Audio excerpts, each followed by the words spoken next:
Quero fortalecer a ideia daquilo que a gente já vem falando nestes encontros, a respeito do que esse lugar significa para nós. Esse lugar significa para nós uma nova casa. A igreja continua sendo a mesma. Nós não vamos mudar, pelo contrário. Agora até a responsabilidade sobre nós aumenta, porque nós temos que continuar sendo a mesma igreja, a mesma igreja. E eu quero pensar um pouco mais nesse conceito da mesma igreja hoje de manhã, e eu lembrei de um texto que está no livro de Atos, que cita de forma passageira a vida de Davi, e diz o seguinte: tendo, pois, Davi servido ao propósito de Deus em sua geração, adormeceu, morreu, e ele foi sepultado junto com seus parentes. Tendo, pois, Davi servido ao propósito de Deus, à sua geração, ele adormeceu. Legal de pensar nesse texto, mas eu vou voltar nesse texto daqui a pouco. Eu queria recordar com vocês algumas coisas que nós já vimos nas 3 semanas anteriores. Algo que precisamos entender, que seremos agentes como igreja o tempo todo. Precisamos entender que seremos agentes da justiça. Nós vimos no primeiro encontro, há 3 semanas atrás, que o conceito de que Deus propõe para nós é que a justiça tem que ser buscada, vivida e apresentada por nós, porque a Bíblia nos ensina, no próprio sermão que Jesus Cristo pregou, dizendo que a gente tem que buscar o reino em primeiro lugar e a justiça. Significa que uma igreja, uma comunidade, uma família como a nossa, ela tem que ser canal da justiça, ela tem que ser o semblante da justiça, ela tem que olhar para onde há injustiça na nossa sociedade e se levantar contra, dizendo: escuta aqui, esta é uma razão ou uma função nossa.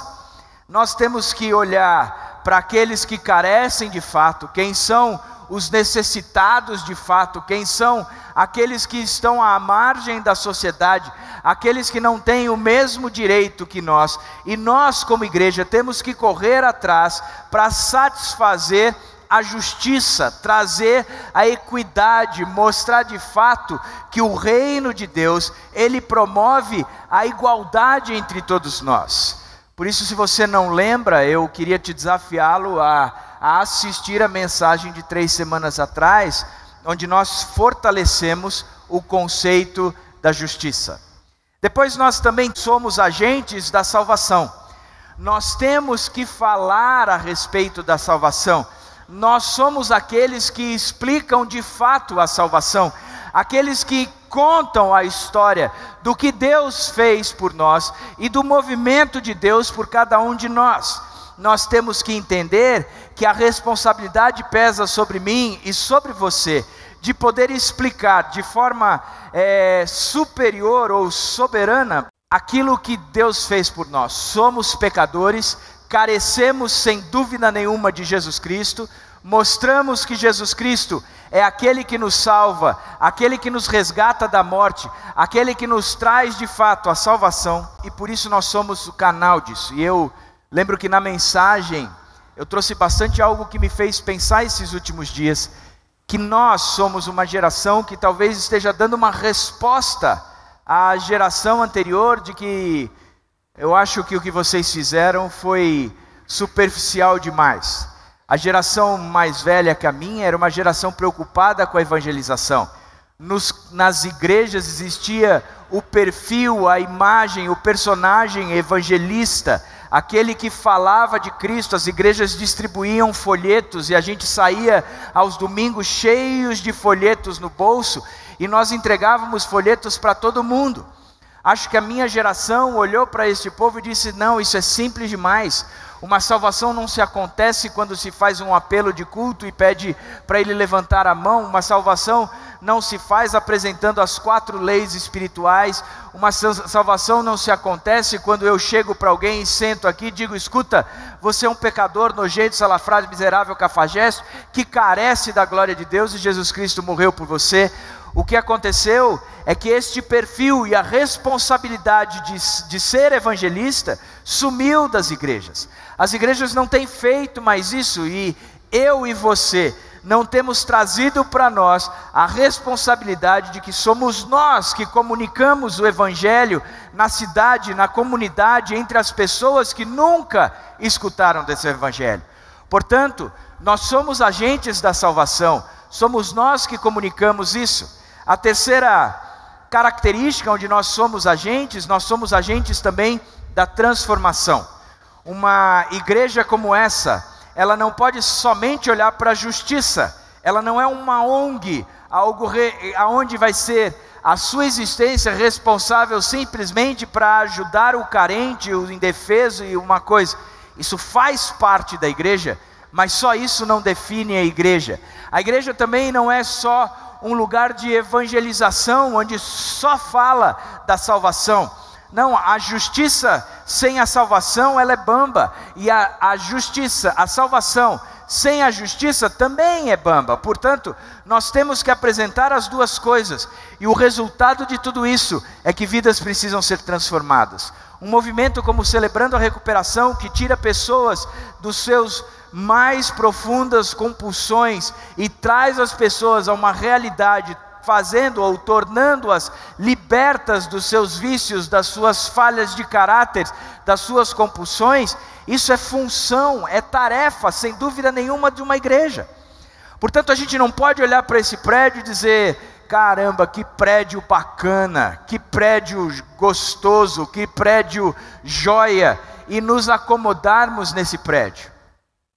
Nós temos que trazer para nós a responsabilidade de sermos agentes da justiça, agentes da salvação e agentes da transformação. Se nós não fizermos isso, esse prédio não tem valia, não é nada além de um prédio bacana. Você vai me dizer: André, nós terminamos? O prédio ainda não, ainda tem bastante coisa para fazer aqui dentro. Eu estou vendo você se abanar. Pela graça de Deus, em pouco tempo o ar-condicionado chega. Tem um grupo que está nos doando o ar-condicionado. Nós precisamos da acessibilidade, isso me incomoda bastante. Nós temos que pôr um elevador lá fora.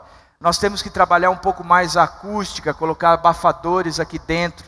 Eu estou olhando e eu estou enxergando um monte de coisinhas, silicones que precisam ser passados, buracos que precisam ser tampados, coisas que eu não vou falar para vocês não ficarem olhando, mas está cheio aqui. Cheio, um mar de buracos. Mas isso são coisas que a gente precisa fazer no prédio. O prédio é só um prédio.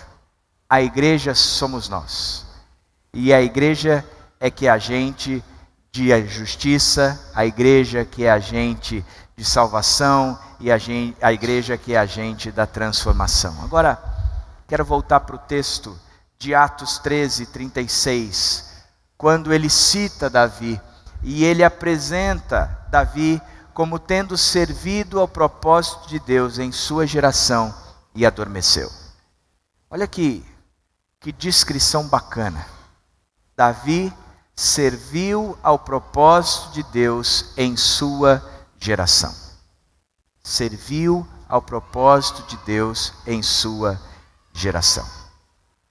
Significa que nós temos que ser uma igreja que tem que fazer duas coisas: servir o propósito de Deus e servir o propósito de Deus na nossa geração. Nós não podemos fazer uma outra coisa que não seja cumprir o projeto ou a razão de ser, a missão dada por Deus para nós, aonde eu e você, como igreja, nós vamos correr atrás de todos aqueles itens que nós falamos, da salvação, da transformação e da justiça. Isso é cumprir o propósito de Deus. Isso é arcar com o propósito de Deus. Isso é trazer para nós a responsabilidade do propósito de Deus. Mas além disso, nós temos que fazer isso de acordo com a nossa geração. E digo mais, é tão importante, é tão imprescindível, é tão primordial que a gente desenvolva tudo isso para a nossa geração, porque fazendo isso nós impactaremos a próxima geração, que continuará impactando a sua geração e a próxima geração. Um dos textos mais tristes que eu vejo da Bíblia é quando ela narra em Juízes que Josué morreu e com ele toda a sua geração morreu, e se levantou uma geração que não conhecia Deus e nem os seus feitos. Que história triste! Um movimento de Deus para uma geração só. Um movimento de Deus para um povo só. Um movimento de Deus que não deu continuidade. Portanto, nós temos que ser responsáveis de impactar a nossa geração, para que a geração seguinte também seja impactada por nós, para que eles possam cumprir o propósito de Deus em suas gerações. Ou seja, é minha responsabilidade servir hoje, para que amanhã o povo continue servindo ao nosso Deus. Quero gastar um tempo agora pensando exatamente nisso, tendo, pois, Davi servido ao propósito de Deus em sua geração. Se nós pudéssemos definir, se nós pudéssemos tratar um pouco mais esse assunto, o que significa servir ao propósito de Deus em sua geração? O primeiro item é: nós vamos ter que confrontar os vilões. E a minha geração, a nossa geração, tem enfrentado vilões terríveis. Confrontar os vilões é confrontar a maneira como a nossa sociedade transforma a felicidade e autorrealização em absolutos. Como ela define que o ser feliz só pode ser aqueles que têm isso, e por causa disso correm atrás disso de forma absurda. Como elas definem que o ser autorrealizado, ela só será se ela alcançar determinadas características, e ela vive e morre por causa disso. O que eu e você precisamos entender é que estes vilões da alma, terão que ser combatidos por nós, terão que ser apresentados de acordo com a Bíblia, terão que ser executados por nós, julgados por nós e condenados por nós, porque é responsabilidade nossa. É confrontar a ideia de que só seremos completos, realizados, inteiros, se estes vilões participarem da nossa existência. Vilões como o imediatismo, o consumismo, o hedonismo, a ganância, que levam à injustiça. Um povo que precisa cada vez mais do melhor, cada vez mais do que é o bom, cada vez mais do que está de acordo, que não se satisfaz com uma vida simples, mas que corre atrás sempre de algo que preencha a sua vida, como quem dissesse: se eu não alcançar isso, eu não serei feliz. E mais uma vez eu volto: não é este prédio que dará significado à nossa igreja, não é este edifício que fará com que nós sejamos comunidade, mas sim o propósito de Deus aplicado em nós, vivido por nós, combatido por nós, para que nós possamos ser felizes de fato, de acordo com os princípios de Deus. É nisso que nós temos que nos focar, é correr atrás de tudo aquilo que aprisiona a alma, que nos torna totalmente dependente da atuação deles na nossa vida. Sem isso, eu não sou feliz. Sem um carro novo, eu não sou feliz. Sem que as coisas sejam aplicadas para mim agora, eu não sou feliz. Sem um corpo sarado, bonitão, forte, eu não sou feliz. Sem um prato cheio, eu não sou feliz. Sem o vinho da melhor qualidade, eu não sou feliz. Você nunca será feliz sem Jesus Cristo, que é o pão da vida. Nunca será. Portanto, nós precisamos correr atrás daqueles que roubam a alegria verdadeira, daqueles vilões que têm mascarado o Senhor Jesus Cristo e tornado Ele cada vez menos conhecido. Nós precisamos mostrar que o homem carece indiscutivelmente da presença de Deus, da graça de Deus e do amor de Deus. Não há discussão.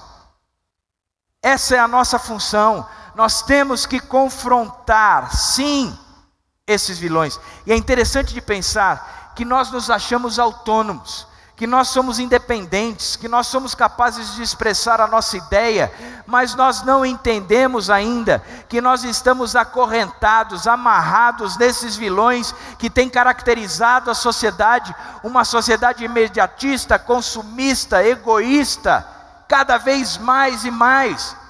Por mais que se achem independentes, cada vez mais e mais estão acorrentados nestes vilões.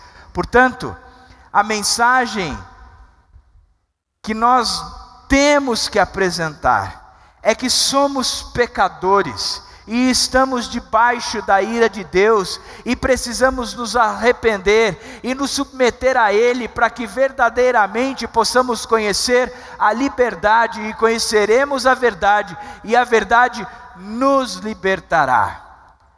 Como igreja, nós precisamos confrontar os vilões. Segunda característica de servir o propósito de Deus em nossa geração é, sem dúvida nenhuma, servir para o bem comum. A igreja deixou de ser uma comunidade livre dentro de uma cultura semicristã mais ampla, aonde podia se reunir aos domingos simplesmente, e a pessoa vinha, se reunia, prestava o seu culto, a sua adoração e voltava para casa como se nada tivesse acontecido. Nós vivemos numa era onde aquele povo que é cristão está sendo visto, enxergado e cobrado como nunca fora antes.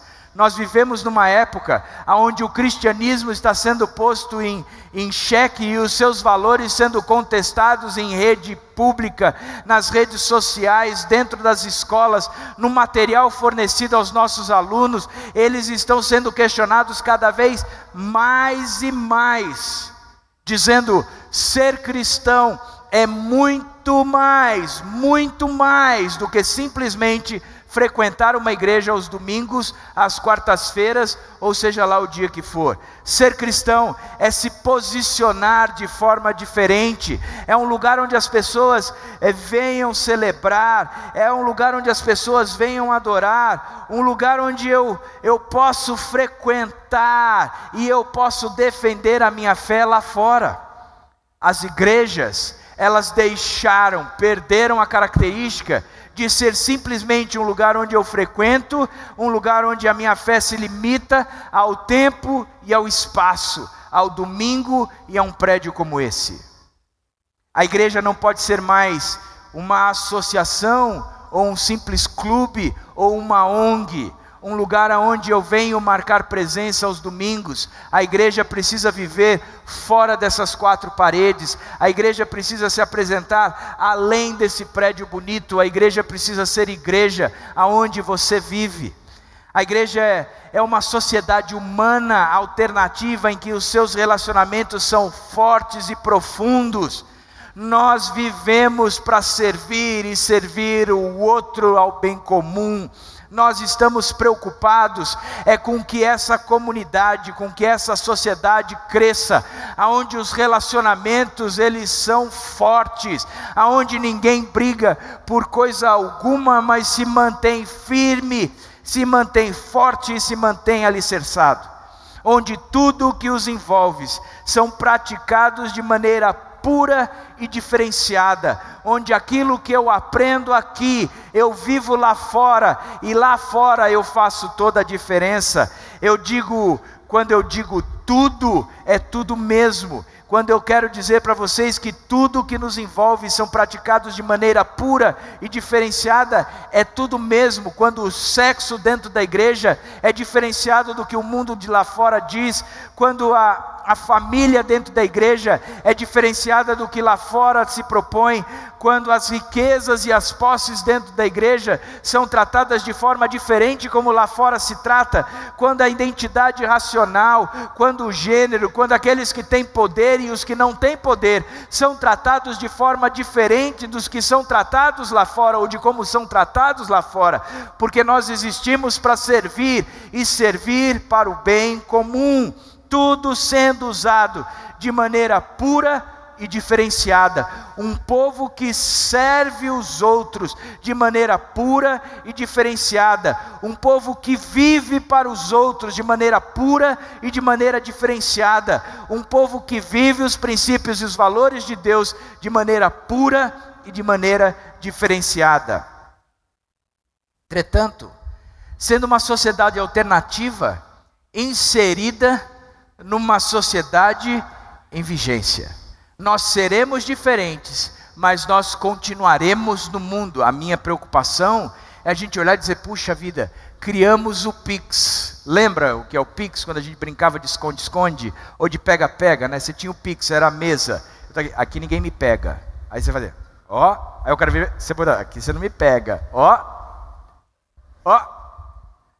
lembra disso? A gente acha que aqui ninguém nos pega, aqui pega, e pega muito. Aqui não tem nada de especial, é só um prédio bonito. O especial está em nós vivermos como comunidade. Uma comunidade que serve ao próximo e serve para um bem comum. É isso que é especial. Esse prédio não tem nada de especial, a não ser o que está dentro dele. Estamos no mundo, mas não fazemos parte do mundo.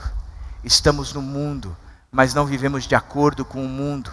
Nós não vamos ficar aqui dentro. Aqui dentro a gente se reúne algumas horas da semana. Nós vamos sair daqui e é lá fora que nós vamos ser diferentes. É lá fora que nós vamos mostrar a diferença. É lá fora que nós vamos servir. Os vizinhos precisam nos ver como uma sociedade que serve a comunidade e que investe qualquer tipo de recurso para o bem comum da cidade. E eu quero dizer que nós estamos de parabéns. A Dani ontem estava no salão fazendo a unha, e alguém falou, amanhã tem a inauguração do prédio novo, né? A Dani disse, tem. Falou, caramba, sabe o que eu vi hoje? Foi um monte de gente lá trabalhando, voluntário, até os adolescentes estavam trabalhando lá fora. Nós mostramos para uma comunidade, para uma sociedade, que aqui todo mundo serve. Todo mundo serve. Bacana isso, né? Eu acho isso o máximo. O que mais me emociona e me impulsiona dentro da igreja são as pessoas, as vidas transformadas. O quanto é que a gente consegue fazer diferença. O quanto é que nós aqui dentro podemos carregar as cargas uns dos outros, servir uns aos outros. O quanto a gente pode sair daqui e fazer toda uma diferença na sociedade onde nós estamos inseridos. Terceira característica que nós precisamos servir o propósito de Deus em sua geração é que nós precisamos preparar os membros. Nós temos que qualificar este povo.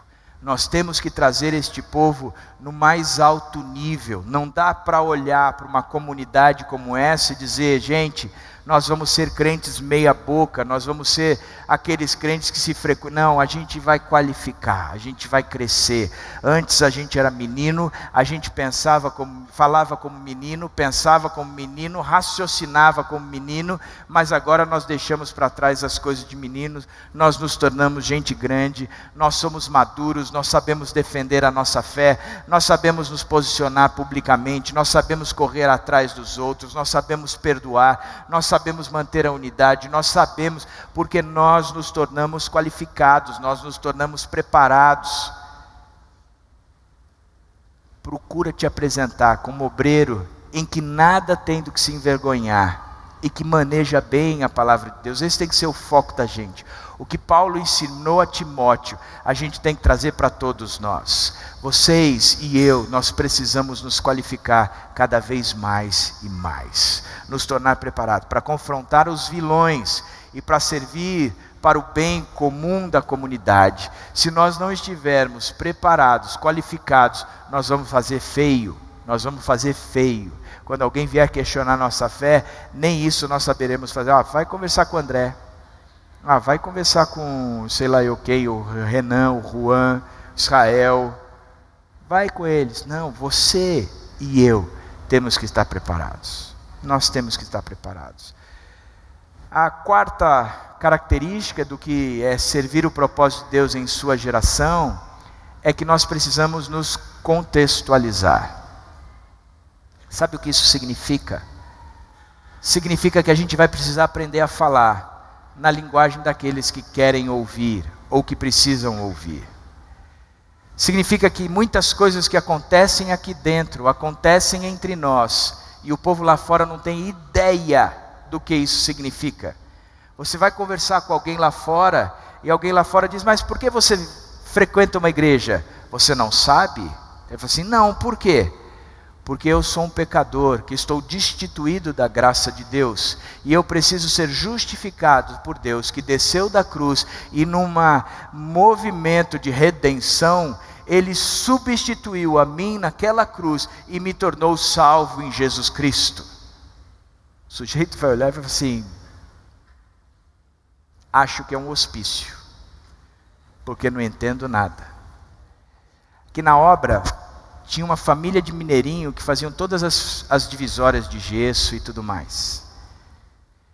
Eles chegavam aqui e eles começavam a conversar entre si no dialeto mineirês. Eu verdadeiramente quase que não entendia o que eles falavam, mas era uma conversa tão mineira, com um sotaque tão mineiro, com um conteúdo tão mineiro, que às vezes eu falava: alguém pode traduzir? Porque eu não estou entendendo. Já viu o Rodrigo, Dr. Rodrigo, conversando com o irmão dele? É a mesma coisa. Não entendo. A minha impressão é que muitas vezes a gente traz alguém para cá, e esse alguém não faz ideia do que a gente está falando, porque a gente está falando o mineirês espiritual. A gente canta: Ele é o leão da tribo de Judá. E o cara que está chegando pela primeira vez diz: eu vou sair correndo, porque se esse leão vier para cima de mim, ele já está acostumado com esse povo. Eu sou carne fresca, vou sair correndo. Significa que tem muita gente que vira para nós e diz: por que vocês têm todo esse aparato? Por que você... Já parou para pensar como é que a gente vai conquistar os nossos jovens quando eles estão indo para aulas com lousas multimídias? Como é que a gente vai falar com essa moçada se nós estamos muito além ou aquém do conteúdo deles? Nós precisamos nos contextualizar. Eu gosto muito de uma frase de Mocidade para Cristo, que diz que tem como lema o seguinte: nós estamos ancorados na rocha, mas ao compasso dos tempos. Nós estamos ancorados em Jesus Cristo, firmados em Jesus Cristo, estabelecidos em Jesus Cristo, mas isso não quer dizer que nós não tenhamos a permissão de dar o compasso dos nossos tempos para aquilo que nós estamos vivendo. Como é que nós podemos fazer um trabalho brilhante para o pessoal da terceira idade? Como é que nós podemos ter o melhor trabalho para o pessoal do berçário? Como é que nós podemos alcançar a criançada, os jovens, os adolescentes? O que é que nós podemos ofertar para que esse pessoal entenda o Evangelho de forma clara? Um prédio como esse, ele não é voltado para o nosso conforto, mas um prédio como esse, ele é voltado para que aquele que não conhece, que está interessado, ele possa chegar e entender de forma clara quem Jesus Cristo é e o que Ele fez por esse sujeito, para que ele possa ser salvo por Cristo Jesus. Não tem outra razão de ser. Não tem outra razão de ser. Portanto, nós precisamos ser culturalmente parecidos, mas espiritualmente diferentes. Nós precisamos nos posicionar de forma contextualizada. O que é que este povo ouve, que nós vamos falar na mesma maneira, o contexto e a história e o conteúdo de Jesus Cristo? Como é que esse povo vive, que nós vamos alcançar este povo com o conteúdo e a mensagem de Jesus Cristo, de forma que eles entendam, eles compreendam e que não haja dúvida, e eles possam se entregar a Jesus Cristo. Por isso nós precisamos ser contextualizados. Eu lembro de quando eu mudei para cá, 15 anos atrás, uma pessoa chegou para mim e falou assim: André, na verdade ele me chamou de pastor, eu acho que você deveria vir com aquela roupa clerical, que é fechadinha, com colarinho assim. Eu fiquei olhando e falei, por quê? Ele disse, porque vai lhe dar mais autoridade. Eu aceitei. Vocês viram. Até hoje eu ando assim. Não é isso. Não é isso. Não é essa forma. Mas é a essência. Mas se a essência não for anunciada de forma que o outro entenda, a essência se perde. E a gente precisa mudar isso. Portanto, nós precisamos nos contextualizar. Quinta característica é despertar o interesse. O que eu e você precisamos entender é que até agora, o que estou dizendo, uma coisa puxa a outra. A partir do momento que a gente começa a confrontar os vilões, que a gente começa a servir para o bem comum, que a gente começa a preparar os membros, que a gente começa a contextualizar, nós começamos a despertar o interesse. As pessoas vão olhar para nós e vão falar, esse povo é esquisito, mas tem algo diferente que me interessa. O que é que eles vivem? Como é que eles vivem? Por que eles vivem assim? Eu vou lá para saber. Quantos curiosos já não chegaram no nosso meio pelo simples fato de ouvir como é que nós vivemos?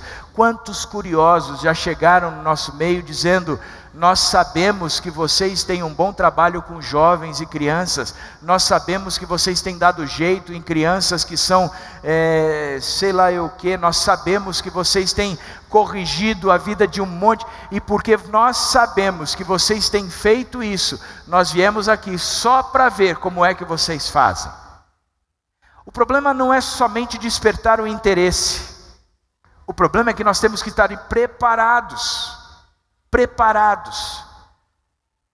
para receber, para acolher esses que estão à procura.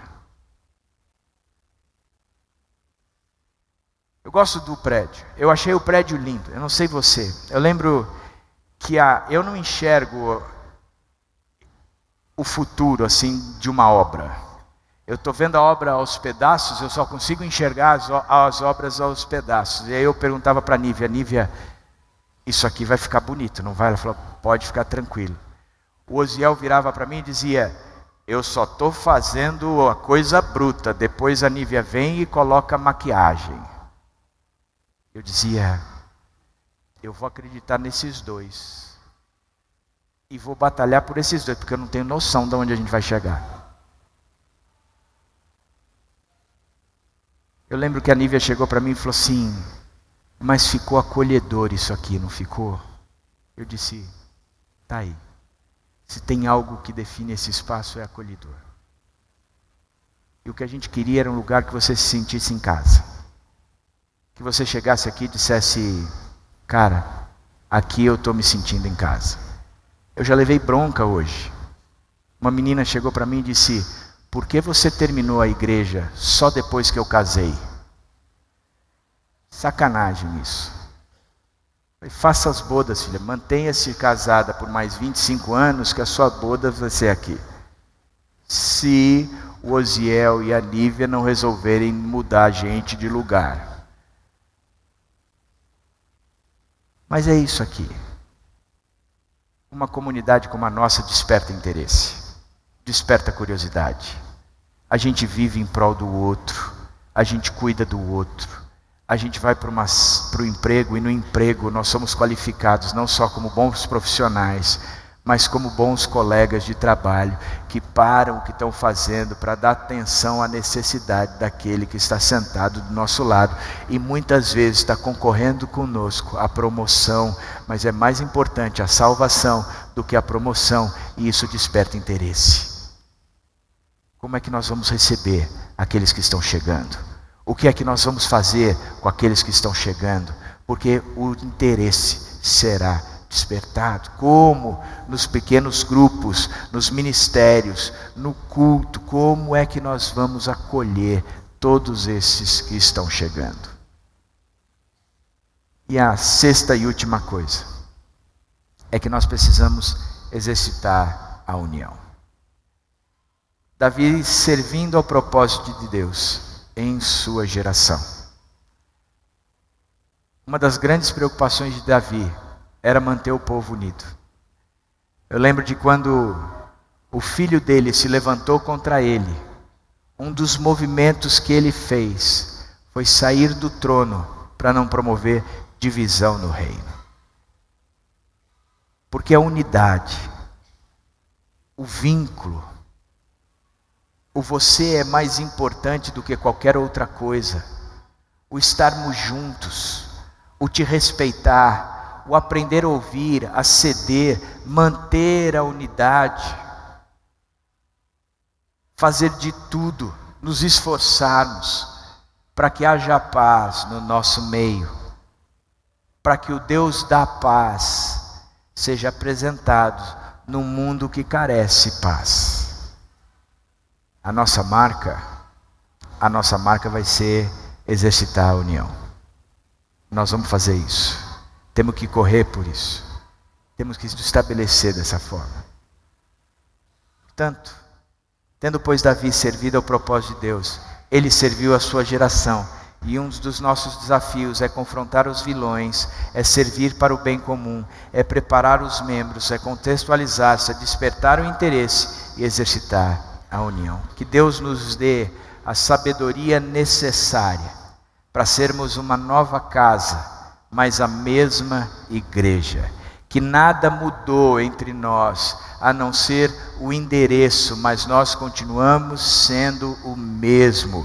Uma igreja que busca justiça, uma igreja que promove transformação, uma igreja que se torna cada vez mais agentes da salvação, uma igreja que exercita a união, uma igreja firme e forte no nosso Senhor Jesus Cristo, para que Ele seja cada vez mais pregado e anunciado no nosso meio. Esse tem que ser não só a nossa oração, mas principalmente o nosso esforço, o nosso empenho para que tudo isso aconteça. E a minha oração como pastor dessa igreja, de uma igreja numa casa nova, é que o amor de Deus Pai seja vivido, experimentado e distribuído por nós.